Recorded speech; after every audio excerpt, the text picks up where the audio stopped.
Ya Fernando Moragón, experto en geopolítica, que ya está con nosotros. ¿Qué tal? Fernando, muy buenas tardes. Encantado de estar como siempre con vosotros. Un placer tenerte por aquí. La última hora, como contábamos al principio de este espacio, pasa por Cuba, está confirmando la llegada de submarinos nucleares rusos. Ayer el presidente ruso fue muy claro, advertía a Estados Unidos, a Occidente, con una respuesta asimétrica. Parece que este puede ser el primer paso, Fernando, por esto te quiero preguntar. Hablaban también de paradas en Cuba, en Venezuela, de ejercicios navales pues muy cerquita de Estados Unidos. A ver, es que yo creo que aquí se tiene una percepción completamente equivocada de lo que es rusa, la política interna rusa y digamos la élite o el núcleo de poder que hay en Rusia, ¿no? Entonces, como aquí no se recogen, hablo en general de los medios de comunicación occidentales, muchas cosas, pues esa visión equivocada es tremenda. Para que nos hagamos una idea, un diputado de la Duma estatal, es decir, del Parlamento ruso, ayer, creo que fue ayer o antes de ayer, dijo que esto había que hacer una pequeña demostración y lanzar una bomba nuclear sobre Holanda para darle un toque de aviso a la Unión Europea y a la OTAN, y en Holanda en concreto, porque como sabemos es uno de los principales suministradores de petróleo y tal, etcétera, y por ahí llegan muchas cosas. Esto nos da una idea de que Putin primero, que Putin es un señor muy moderado dentro de Rusia, de lo más moderado que hay, contrariamente a lo que aquí se piensa. Dos, que fíjate, si son moderados, que entre el establishment hay mucha gente, y este es solo un caso, que están pidiendo dentro del poder respuestas más duras, pero más duras, y todas ellas pasan por bombas nucleares. Hay diferencias. Obviamente no es lo mismo como cuando te dice Surlov que hay que hacer un ensayo nuclear en Rusia como advertencia, es decir, porque buena parte de la población, si no la totalidad, y buena parte del establishment ruso están empezando a estar cansados de la tolerancia excesiva que tiene Rusia con Occidente. Esto para que nos vayamos haciendo una idea. Ni te cuento el caso de Cuba. En el caso de Cuba es que dices, bueno, pero ustedes somos dos países, socios, aliados, como queramos llamar, y Estados Unidos no hace más que mandar a países socios suyos, aliados, submarinos, o barcos, o lo que les dé la gana, o aviones. Nosotros hacemos lo mismo con los cubanos, punto. Es una advertencia obvia, como lo fue en la época de los misiles. Ahora no van a poner misiles en Cuba, no les hace falta, entre otras cosas. Pero es una señal que diciendo, mire usted, se acabaron las tonterías. No sigan jugando, párense, no sigan escalando. Vamos en una muy mala dirección. No saben ya cómo decírselo. Putin a los locos de los europeos y a los norteamericanos. Entonces, bueno, pues mandan unos submarinos con todo el derecho del mundo a un país amigo que le abre sus puertas, en este caso sus puertos, más que sus puertas, a los submarinos rusos rusos. Algo que debería ser normal, si es normal, que Estados Unidos a sus países amigos tenga bases o le reciban en sus puertos. Como hace, por ejemplo, en un montón de países. Y bueno, claro, cuando lo hace Rusia es pero cuando lo hace Estados Unidos, pues es algo normal, pues ya estamos acostumbrados y tiene 800 bases por el mundo. Bueno, les está mandando una señal, pero fíjate que son señales en principio inocuas. Es decir, bueno, mira, mandamos unos submarinos, tal, no sé qué. Oye, fijaros, de verdad, que no queremos hacer nada, pero por lo que se ve, Estados Unidos y Europa no quieren darse por enterados y siguen escalando. Bueno, pues esto va a llevar a una guerra en la que los europeos, o por lo menos una parte importante de los países de la OTAN, se van a implicar contra Rusia. Y a partir de ahí, pues el nivel de desastre que se puede generar ya es difícil de saber, depende de los escenarios que nos planteemos. Pero que no quepa duda de que si los rusos ven en un momento determinado que la única posibilidad, con razón o sin ella, de evitar una guerra nuclear es haciendo una demostración nuclear, que pues, ya digo, puede ser una prueba nuclear en su propio suelo, es decir, o lanzar una bomba nuclear táctica muy pequeñita en algún lado de Europa, es decir, lo harán. Porque saben que al final de este camino de escalada que está llevando Europa y Estados Unidos, el final de este camino es la guerra nuclear, que lo completa. Entonces, lo que quieren es frenarlo, mandar las señales, mantener las conversaciones con los norteamericanos para que frenen esto y esto no pase de ser una guerra proxy a ser una guerra cuasi directa o directa entre, que ya lo es, de hecho, porque ya sabemos todos que los soldados de la OTAN están allí, dicho por los propios europeos, pero que bueno, que no pase ya a un traspaso significativo de tropas de la OTAN a la guerra de Ucrania, porque van a tener que atacar a los rusos y a partir de ahí el caos.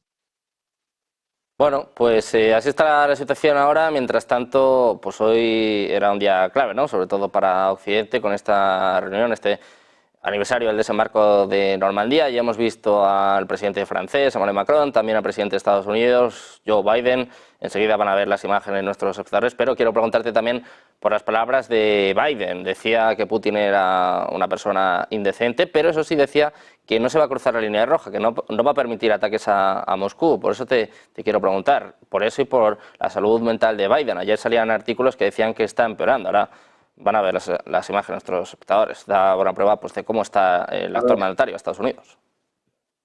Efectivamente, quiero decir, a ver, lo de Biden, que tiene ya algún tipo de cuestión degenerativa, mental, enfermedad mental, es decir, y que por la edad o por lo que sea, y que no está capacitado en ningún país serio, y ya no Estados Unidos cada vez es menos serio, en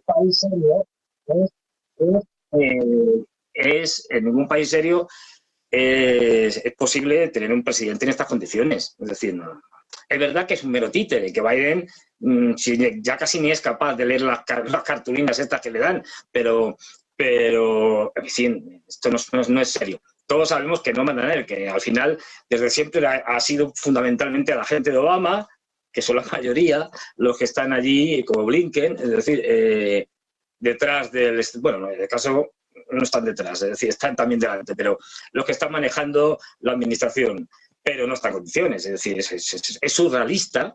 Yo no sé qué va a pasar, en Estados Unidos puede pasar cualquier cosa ahora mismo, pero ¿alguien se imagina un debate Trump con Biden? Podemos estar asistiendo al espectáculo más delirante de la historia de la política.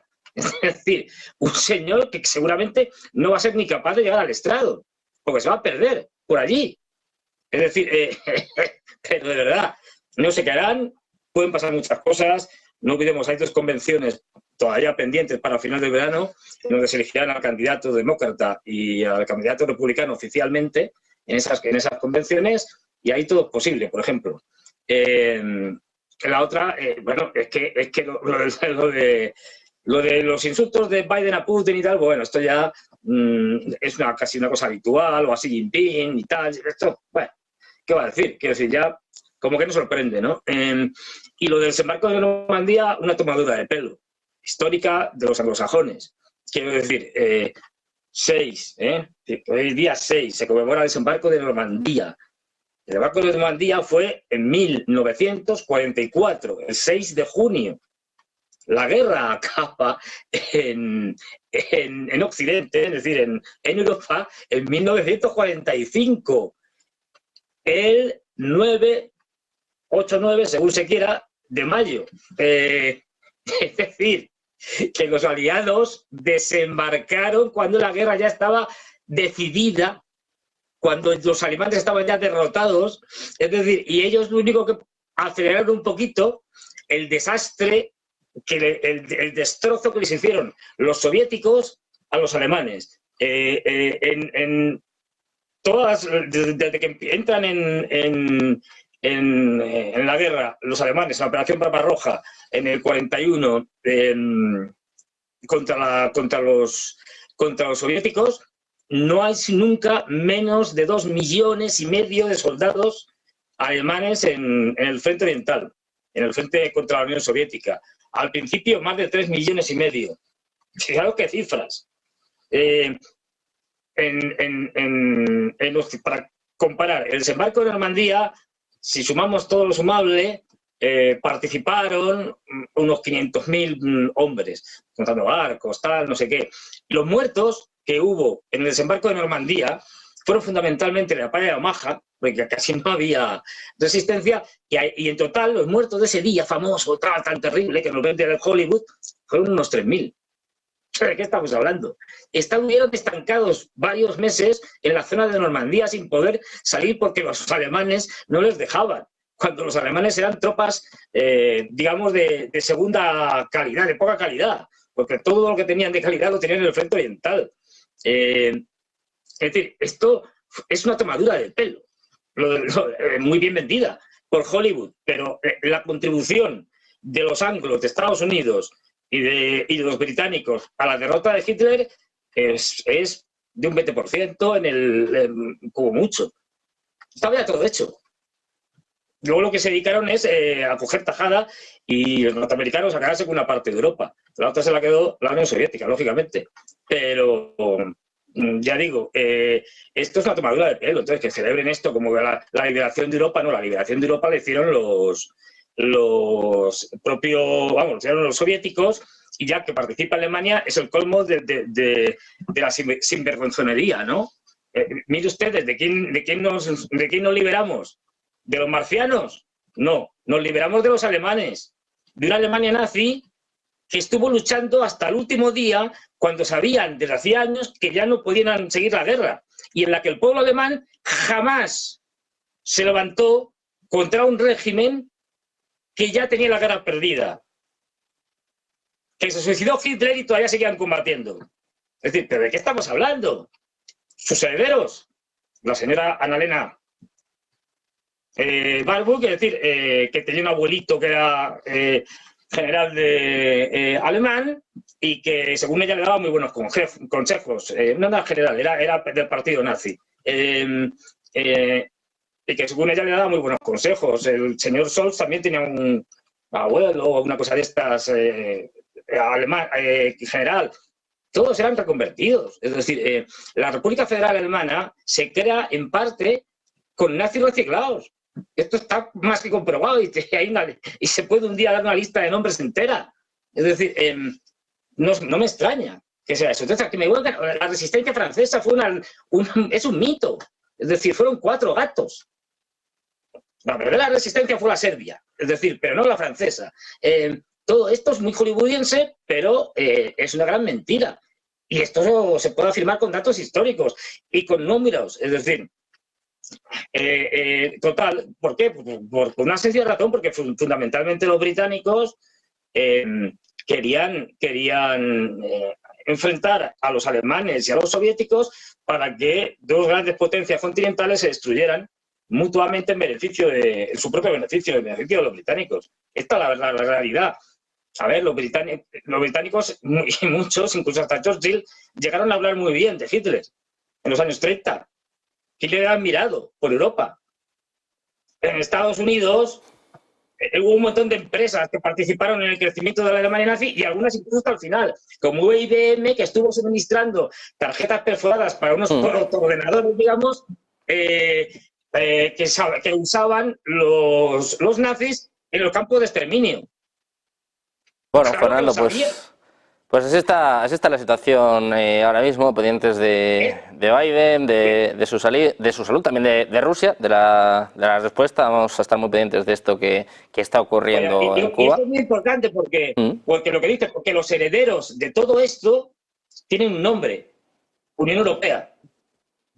Pues nos despedimos con ese titular. Fernando, muchas gracias por estar con nosotros un día más. Un placer. Se nos ha hecho corto hoy, ¿eh? Gracias, Fernando. Vale, gracias a ti, Sergio. Un placer.